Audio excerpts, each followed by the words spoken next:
Good. Great. Tired. Good, very good actually. How are you Tired. feeling, Gautam? I feel very good. I like the event. It's not too bad. New set of fighters. So yeah, it's pretty good. Anybody else? Yeah. A lot of surprises this round. Yeah. Pretty intense fights. We got same number of fighters, kinda. Good crowd as well. So overall, pretty happy. Could be better. Could always be better. Yeah, definitely. What do you mean, Daniel? There were more surprises. Some of the fighters, the ones that competed in our past events and also competed in this event, and some new faces, some old faces, and some old faces were like I expected different results. So yeah.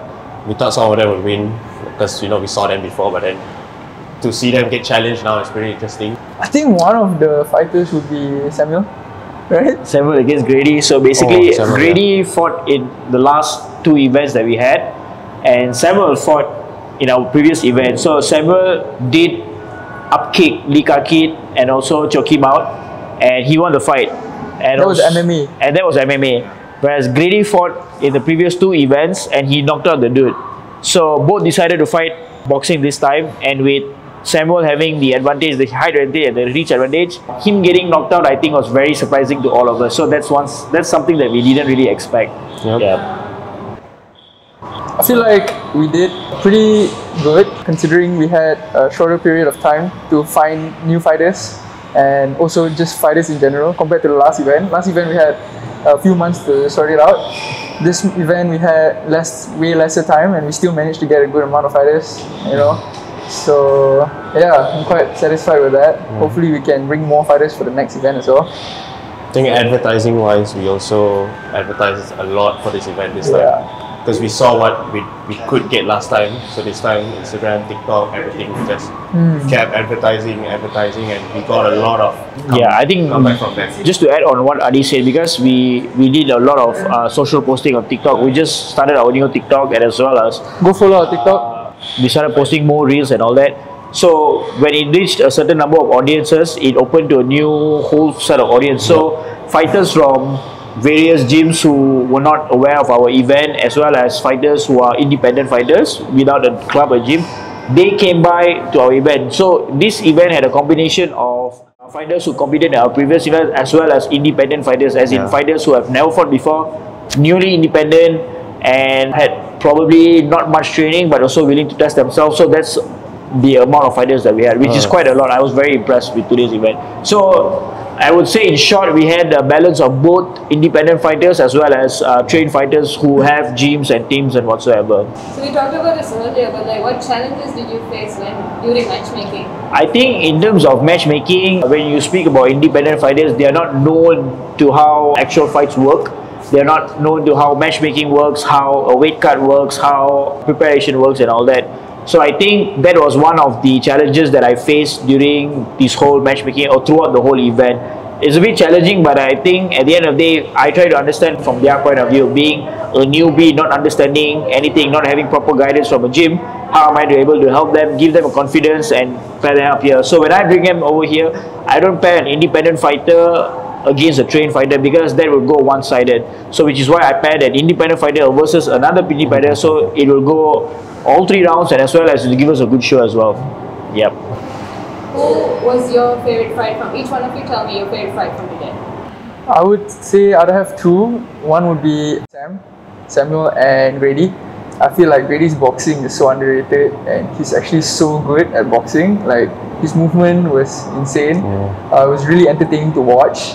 The way the whole fight in general hypes out the crowd, those are the kind of fights you want to stay and watch for. So the last Muay Thai fight between Sean Lee and Amir Hussain, that was a really entertaining fight as well.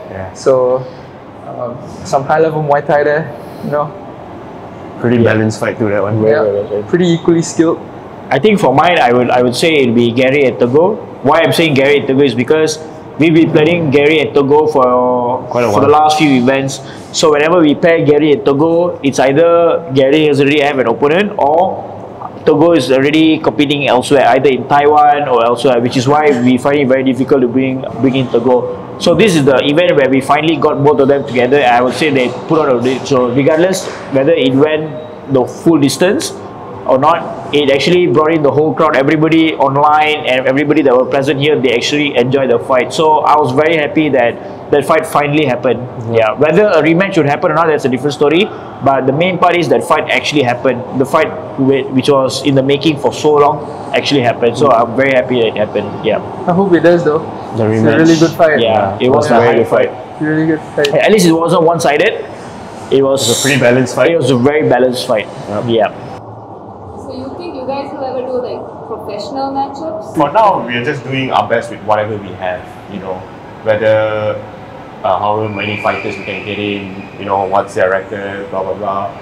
And yeah, our goal is just to make the event slowly bigger. As you can see from our first event to this event, it's just getting bigger. We are not going backwards. So we're grateful for all our sponsors, you know, Masing, Over Under, and Over some Under. private investors. You know, they help out a lot with the events. Yeah. I have to give you guys credit this time. The medical team was here. Yeah. So we had some issues in the past regarding some miscommunication, you know, with the mall and the medical team, and just some factors, you know, that played along as well. It's no specific factor, so we try to, you know, eliminate every possibility of not having this hiccups. You know, we don't want to have this kind of hiccups in especially such a big event like this with a lot of people. I wouldn't consider it like super big, right? But with Decent a lot of size, this kind of size, you know, a lot of people are watching, a lot of fighters as well. You know, we want the best safety for everyone. We were once sitting in the mama, so somebody said, "Hey, let's try something." Then like, "Hey, why not?" Yeah. Since I've done something similar. Mainly him. So before doing this, I've used to organize Malaysia Fighting Championship, MFC for short. So that's when the expertise came up. Then I discussed with them, so like, why not? Let's just do something just for the fun of it. So that's how the idea all came about, and then we just did it. We just made it happen. Yeah. Do you have anything else you want to say? Just thank you all for your support. Thank you all for your support. You know, and shameless plug. Follow on Instagram, our Facebook, and also our TikTok. More always contents. posting. You're always posting reels, contents on TikTok and everything. Hope to see you at MFC in the next MFL. Sorry. Yeah, hope to see you guys in the next MFL and also MGL. Yeah, stay tuned.